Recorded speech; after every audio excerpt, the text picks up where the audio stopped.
Shalom teman-teman, dimanapun berada, semoga teman-teman semua dalam keadaan sehat. Pada saat ini saya akan membagikan renungan bagi kita, The Champion of Christ, juara atau pemenang di dalam Yesus. Seorang pelari terkenal, dia asal Skotlandia dan dia lahir di Tiongkok. Dia dikenal karena prestasinya dalam Olimpiade Paris pada tahun 1924. Ia dijuluki The Flying Scotsman, namun yang membuatnya terkenal bukan hanya kecepatannya, tetapi juga karena komitmennya kepada Kristus. Nah, suatu kali dia dijadwalkan untuk berlari di lomba 100 meter. Ini sangat favoritnya sekali, tetapi ia menolak karena jadwalnya jatuh pada hari Minggu. Baginya hari Tuhan tidak bisa ditawar. Semua orang mencibir, banyak yang bilang membuang kesempatan menjadi juara dunia. Tetapi ia tetap tenang. Ia berkata, Tuhan menciptakan aku untuk suatu tujuan, tapi juga memberiku kesempatan atau kecepatan. Dan ketika aku berlari, aku merasakan kenikmatannya. Akhirnya Eric ini malah berlaga di lomba 400 meter. Dan ini sama sekali bukan spesialisnya sebenarnya. Secara mengejutkan, dia menang dan memecahkan rekor dunia. Nah, setelah puncak kejayaannya itu, dia meninggalkan dunia atlet dan menjadi misionaris di Tiongkok. Dia mengorbankan karir dan kenyamanan demi melayani Kristus. Nah, kemudian dia di sana dia ditahan dan dia tetap setia melayani Tuhan. Dari hal ini kita belajar bahwa keberhasilan sejati tidak selalu diukur dengan ketenaran atau kekayaan, melainkan dengan kesetiaan terhadap panggilan hidup kita di depan Tuhan. Karena kenapa teman-teman? Hidup itu bukan soal kemenangan di dunia, tetapi kesetiaan kita kepada Tuhan. Ya, karena tidak ada pencapaian yang lebih tinggi daripada mengikuti panggilan kita di hadapan Tuhan. Nah, hal yang sama juga kita belajar dari salah satu tokoh Alkitab, yaitu Paulus. Sebelumnya dia adalah orang Farisi yang dihormati, memiliki posisi sosial yang paling tinggi pada waktu itu. Setelah mengalami perjumpaan dengan Kristus di Kisah Para Rasul 9, ia meninggalkan semua kehormatan duniawi dan hidup sebagai penginjil. Bahkan mengalami penderitaan, penganiayaan, dan penjara. Nah, dalam pelayanan Rasul Paulus, dalam pasal yang barusan kita baca, kita buka ya di dalam Filipi pasal 3 ayat 12 sampai 15. Nah, di situ teman-teman bisa membacanya. Nah, kita melihat bahwa dia sedang memberikan sebuah pengertian atau pemahaman bagi jemaat yang ada di Filipi.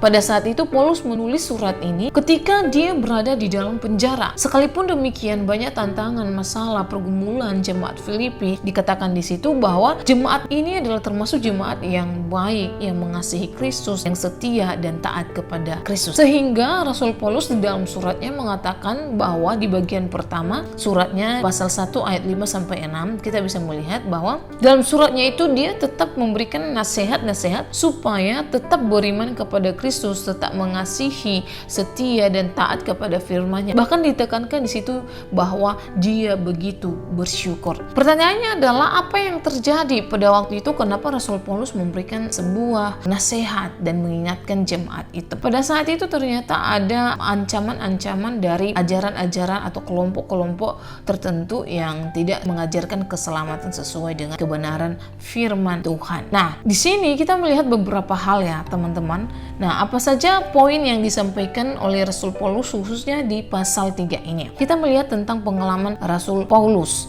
di ayat 12 sampai 13. Paulus menggambarkan hidup rohani seperti seorang pelari yang mengejar garis akhir. Ia mengejar persekutuan penuh dengan Kristus dan kesempurnaan dengannya. Namun untuk memperolehnya, salah satu syaratnya adalah di situ dikatakan melupakan yang di belakang dan mengarahkan diri kepada apa yang di depan. Apa yang Rasul Paulus tinggalkan, teman-teman? Paulus meninggalkan hal-hal yang ia anggap sampah, termasuk pencapaian duniawi dan perbuatan-perbuatan hukum, karena ia menganggap bahwa ini tidak sebanding dengan pengetahuan akan Kristus. Paulus menegaskan bahwa sebagai orang percaya, kita dipanggil untuk tidak terus-menerus terikat oleh masa lalu. Bahkan konsep ini paralel dengan ajaran Yesus. Tetapi Yesus berkata, setiap orang yang siap untuk membajak tetapi menoleh ke belakang tidak layak untuk kerajaan Allah. Di situ Yesus menunjukkan bahwa komitmen kepada Kristus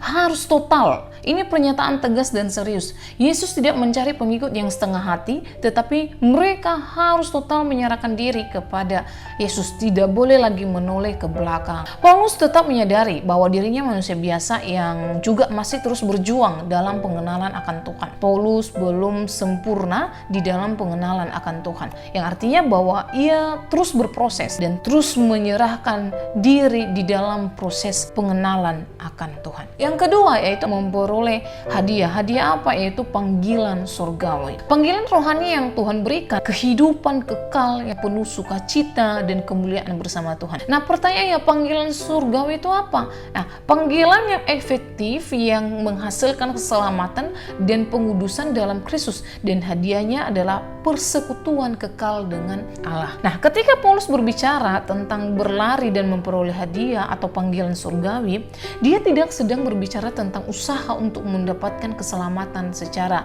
legalitas ya di sini, tetapi tentang menghidupi panggilan kita sebagai orang percaya sepenuhnya dan berbuah sampai akhir.